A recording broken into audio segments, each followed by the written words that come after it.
Welcome back to the Dynasty Nerds YouTube page. I'm Garrett Price, and today I'm going to be giving you 3 breakouts for the 2023 season. All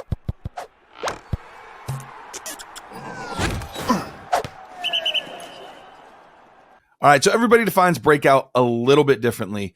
Here's what I'm going with for this episode here.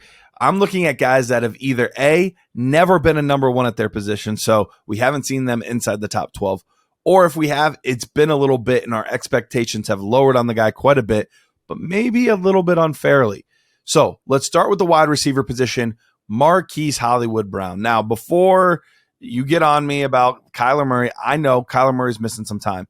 But right now, we just got a report that it's looking like he might be targeting week 4 or 5 as a comeback. If that's the case, that's not too much of the season missed, and the most significant part he will be there for.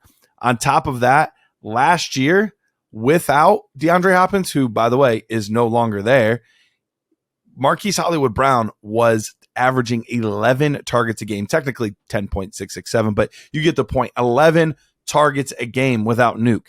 That's a monster workload. And during that time, he was an elite receiver, putting up huge yardage numbers, catching a lot of passes, and even getting in the end zone. Now, even if we have some backups, this team is going to be behind a lot. So they are going to constantly be throwing the ball to try to catch up within games. It's a very strong division. So I think that they're going to have to do their best to try to pass late in games to get ahead. And a guy that they can target down the field is Marquise Hollywood Brown. So it would not shock me in the least if we saw Marquise end up bordering on that wide receiver 1, wide receiver 2 territory, maybe looking at somewhere between wide receiver 11 and 16. I think he's going to have a monster year this season. Next, let's look at Alexander Mattison. Mattison, I know he's not as exciting as Dalvin Cook was. He's just not. He's not as good of a player. But he's not as bad as people are giving him credit for. Currently, he's the running back 18 on Underdog, and it's looking pretty clear that he's going to be the top guy. Yeah, maybe we'll see a little bit of Ty Chandler, or maybe we'll see a little bit of Dwayne McBride here and there, but for the most part, it's going to be Alexander Madison's workload.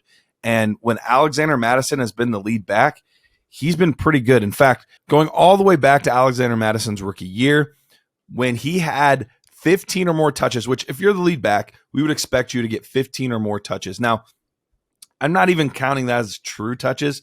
I'm counting either touches in the running game or targets. So we'll say opportunities instead of touches. So in games where he had over 15 opportunities, Alexander Mattison was averaging over 15 points a game in half PPR, not even full PPR leagues, half PPR leagues. You put that against what happened last season, he would have been RB7 just behind guys like Saquon Barkley and Nick Chubb. Now, am I projecting him to be the RB7 this year? No, but do I think he could border on that and way exceed his running back 18 spot? Absolutely. I'm looking at more like running back 13, 14 because he's going to have a good workload, and he's been really good when he's gotten that type of workload. Last but not least, J.K. Dobbins. Yes, J.K. Dobbins. I know last year was a little bit frustrating. He was in, he was out, he was back in. Look, when he was healthy at the end of the year, and I'm even going to say healthy with quotation marks because he wasn't fully healthy. If you watched him run, he didn't have the same explosiveness and speed that he had before, but he was still averaging over 5 yards a game. Now he's got a full year to recover, and it's usually that second year after those ACLs where a guy is back to being close to full speed. I think we're going to see the best we've seen of J.K. Dobbins in his entire career.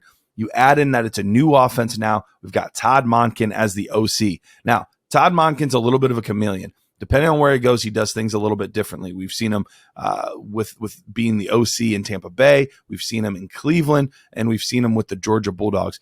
All of those offenses have looked different, but what we've seen him do is utilize his most talented players, and that's what I think he's going to do here with J.K. Dobbins. Best comparison, the Browns in 2019. The Browns in 2019, one of their best offensive players, actually their best offensive player, was Nick Chubb, and he got the ball a ton. We're talking nearly 300 attempts, 1,500 yards, 8 total touchdowns, but he was also used a surprising amount in the receiving game. His highest target share ever, we're looking at 49 targets that he got back in the 2019 season, and that was good for 36 receptions. So maybe we're going to see a little bit more receiving work from J.K. Dobbins than we might have seen in the past. But if we can even just get 80 to 90% of what we got out of Nick Chubb that year, out of J.K. Dobbins this year, we're going to be pretty happy with those results.